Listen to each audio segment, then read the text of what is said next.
भारतीय reserve bank यानी RBI ने बुधवार को अपनी मौद्रिक नीति समीक्षा में बड़ा फैसला लेते हुए रेपो रेट को 5.50% पर स्थिर रखा। आरबीआई गवर्नर संजय मल्होत्रा ने यह ऐलान करते हुए स्पष्ट किया कि इसका मतलब है कि policy rate linked home loan, car loan और अन्य कर्ज की मासिक ईएमआई पर कोई असर नहीं पड़ेगा। यानी कर्ज लेने वाले लोगों पर कोई अतिरिक्त बोझ नहीं आएगा और उनका बजट प्रभावित नहीं होगा।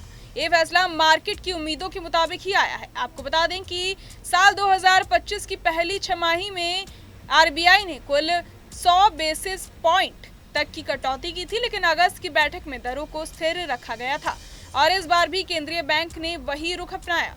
आरबीआई की 6 सदस्यीय पैनल ने सर्वसम्मति से निर्णय लिया कि फिलहाल रेपो रेट में कोई बदलाव नहीं होगा और पॉलिसी स्टांस न्यूट्रल रहेगा। रेपो रेट के अलावा आरबीआई ने स्टैंडिंग डिपॉजिट फैसिलिटी यानी एसडीएफ 5.25% और मार्जिनल स्टैंडिंग फैसिलिटी एमएसएफ 5.75% पर स्थिर रखा है। बैंक रेट भी 5.75% पर बरकरार है। इसका मतलब साफ है कि बैंकों की उधार देने और जमा लेने की लागत में कोई बदलाव नहीं हुआ, जिससे वित्तीय बाजार में स्थिरता बनी रहेगी और कर्ज लेने वालों को राहत मिलेगी। आरबीआई गवर्नर ने महंगाई पर भी अपडेट दिया और बताया कि आने वाले समय में महंगाई का अनुमान पहले से कम लगाया गया है, लेकिन चौथी तिमाही और अगले साल की शुरुआत में वृद्धि की संभावना है।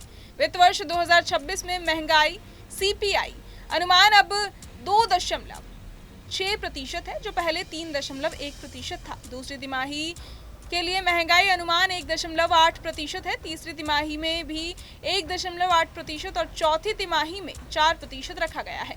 अगले वित्त वर्ष की पहली तिमाही के लिए महंगाई अनुमान 4.5% रखा गया है। आरबीआई गवर्नर ने कहा कि भारतीय अर्थव्यवस्था अच्छा प्रदर्शन कर रही है और अच्छे मानसून के कारण महंगाई दर में कमी आई है। इसके अलावा जीएसटी कटौती और कई आर्थिक सुधारों के कारण अर्थव्यवस्था की विकास दर में तेजी आई है। इसका मतलब है कि आम आदमी की जेब पर ज्यादा दबाव नहीं पड़ेगा और बाजार में स्थिरता बनी रहेगी।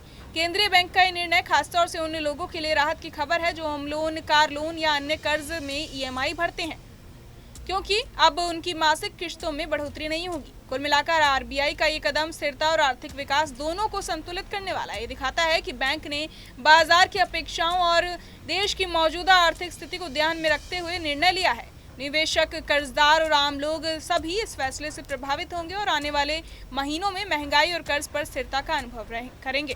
बहरहाल, इस पूरी खबर को सुनकर आप क्या कुछ सोचते हैं, हमें कमेंट बॉक्स में ज़रूर बताएं। और सटीक और भरोसेमंद खबरें अब आपके मोबाइल पर अभी डाउनलोड करें। न्यूज़ नेशन ऐप एंड्रॉइड और आईओएस पर उपलब्ध है।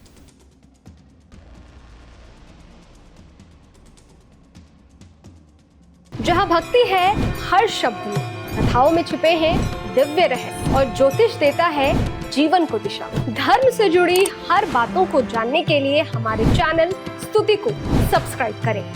चैनल पर जाने के लिए इस लिंक पर क्लिक करें।